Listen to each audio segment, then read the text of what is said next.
2 degrees above zero today. Just 2 Celsius. Winter's coming. A lot of people in southern Alberta woke up this morning to a little bit of snow. I'm just lucky right here. It's kind of a warm pocket. I get at least 2 degrees above zero. Keeps everything thawed. And I can maintain my barefoot run without risk of losing any toes. But yeah, winter's coming and I gotta start preparing myself mentally for what that means, because I have kind of a good fitness regime built up now,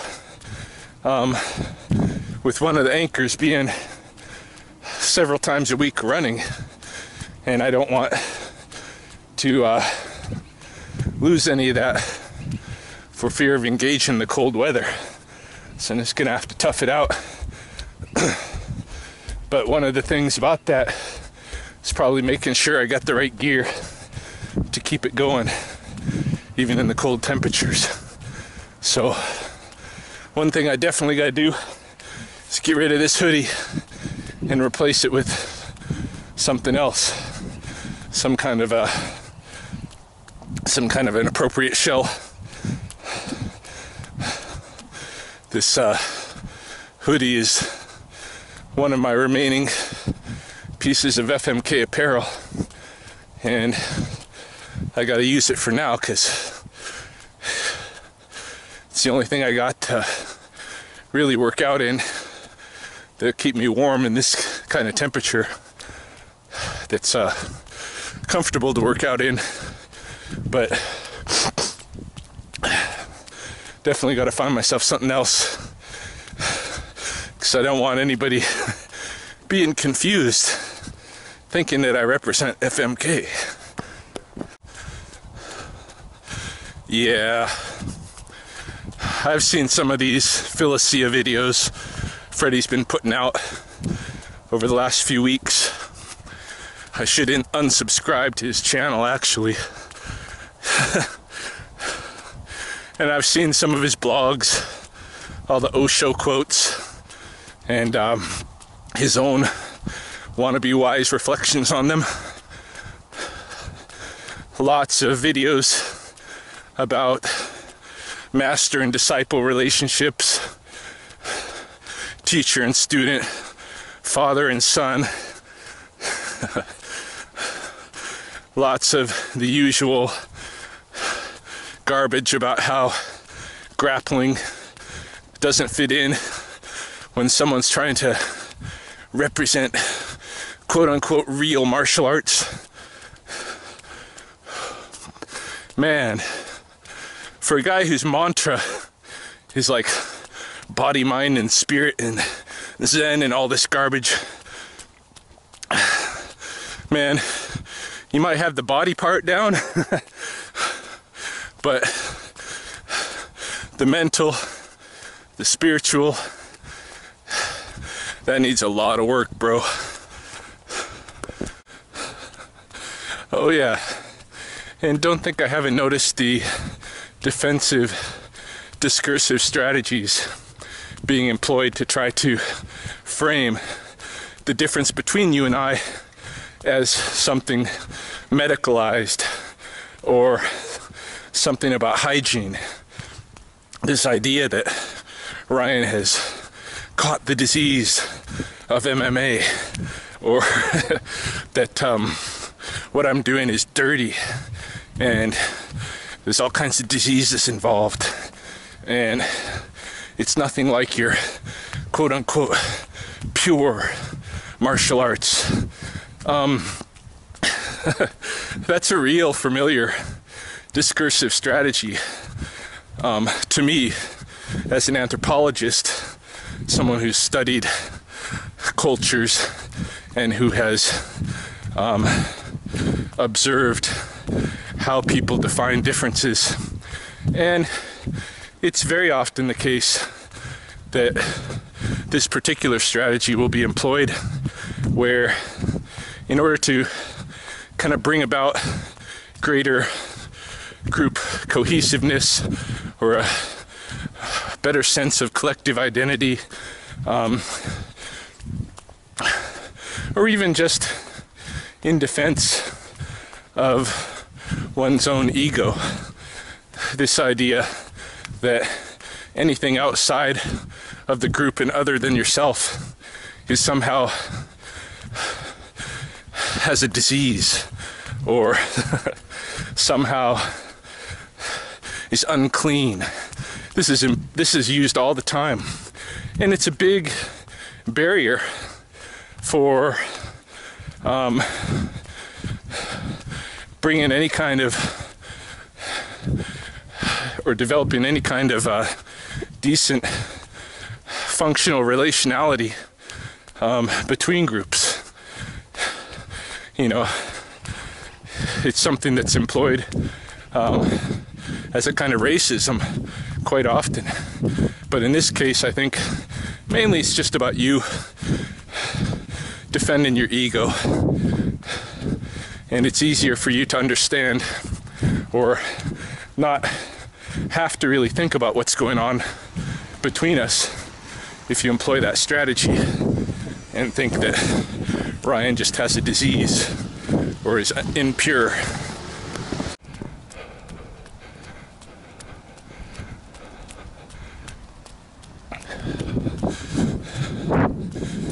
Regarding relationships between master and disciple, teacher and student, parent and child, all of this stuff, listening to what you have to say and looking at the interactions you have with your preferred students, I think my sense is that what you're interested in is an echo chamber. You like to hear yourself, and if you can somehow have that kind of reflection off other people, then that's your preference. Again, this may be something that you're doing because you need a little ego boost or something. Myself, as a naturalist, I prefer diversity. And as an educator, a professional educator, I can say that for the last 12 years, teaching in a college, I have never experienced one falling out with a student.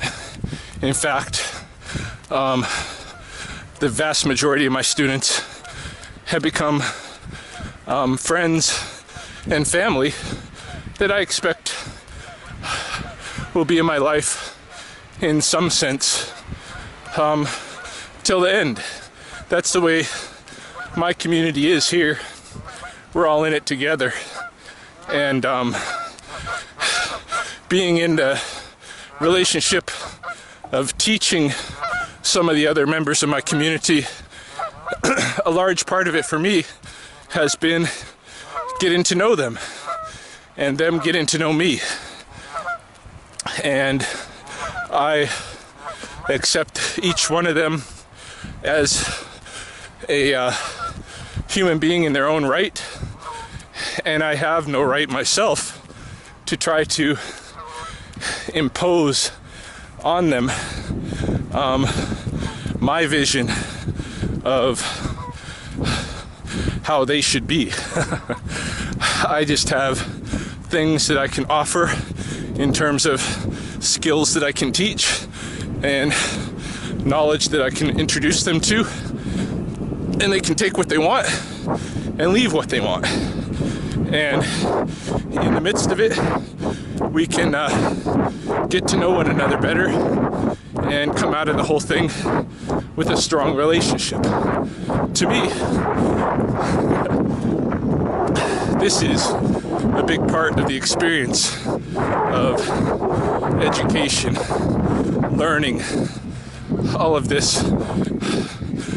The whole reason for schools, well, not the whole reason, but a big part of it is socialization. And in a healthy society, that means building relationships that are going to be strong. So that's what I'm into. Those relationships don't have to be based on that somebody has all the exact same ways of doing things that you prefer. Maybe you like to have the crust cut off of your sandwich. Somebody else likes to just eat the crust. Who cares? You're both enjoying a sandwich together. In fact, because of those differences, you should be able to get along better, because that other person can take your crust and enjoy that while you're enjoying the part that you like. Come to think of it, one of the things that really attracted me to you in the first place was that sense that you were your own person. That, I enjoy people being around people who have strong character, who are developing themselves in a way, in their own kind of artistic vision of themselves as a unique character. People who are trying to represent something in their lives. And I could see that in you, and it appealed to me. I remember watching a video where you were doing the kung fu dance on the beach, and I believe I even commented on that video that you were the good kind of crazy. And certainly you are the good kind of crazy when you're doing it by yourself. But you haven't learned yet how to be yourself, and yet at the same time get along with others who are being themselves. If it's one recommendation that I can make to you on something that needs to be improved, or that I think you would benefit from, it would be learning how to get along with different people who think in different ways than yourself, and who have different artistic visions for who they are or who they want to be. It's snowing. First snow.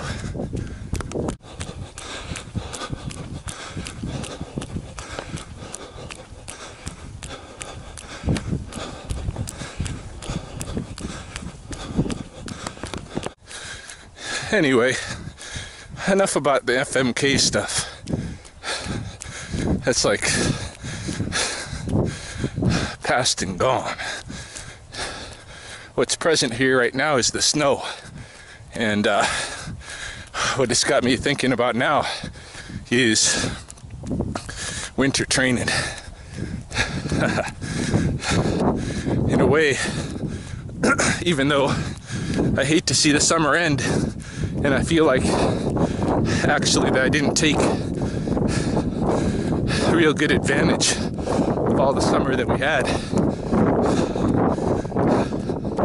I need to embrace the winter and the training opportunities that it provides, because I think shying away from hardship is the wrong thing to do if you're trying to